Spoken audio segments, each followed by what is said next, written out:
শুক্রবার দক্ষিণবঙ্গ রাষ্ট্রীয় পরিবহন সংস্থার উদ্যোগে বাঁকুড়া থেকে আসানসোল রুটে সিএনজি চালিত বাস পরিষেবা শুরু হয়ে গেল, যা বাঁকুড়া ও আসানসোলের মধ্যে পরিবহন ব্যবস্থাকে আরো উন্নত করেছে।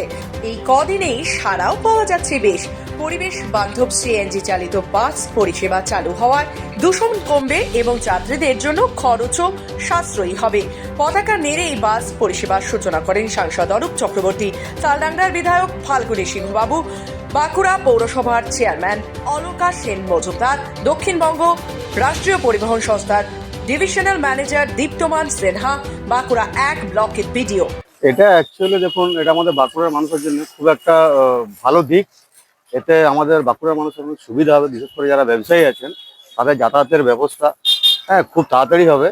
এবং এর জন্য আমি অবশ্যই আমাদের সাংসদ মাননীয় অরূপ চক্রবর্তীকে অবশ্যই ধন্যবাদ জানাবো এত সুন্দর বড় একটা উদ্যোগ নেওয়ার জন্য। প্রতিদিন সকাল 8:25 ও বিকেল 4:50 এই দুই সময় বাস ছাড়বে।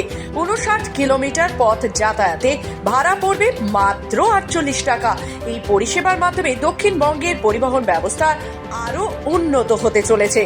থেকে বাঁকুড়ার একটা ডাইরেক্ট জনসংযোগ বেড়ে গেল, পরিষেবাটা বাড়লো। মানে স্কুল আছে, সরকারি অফিস আছে, বিডিও অফিস আছে, এসডিও অফিস আছে, বিশ্ববিদ্যালয় আছে, কলেজ আছে।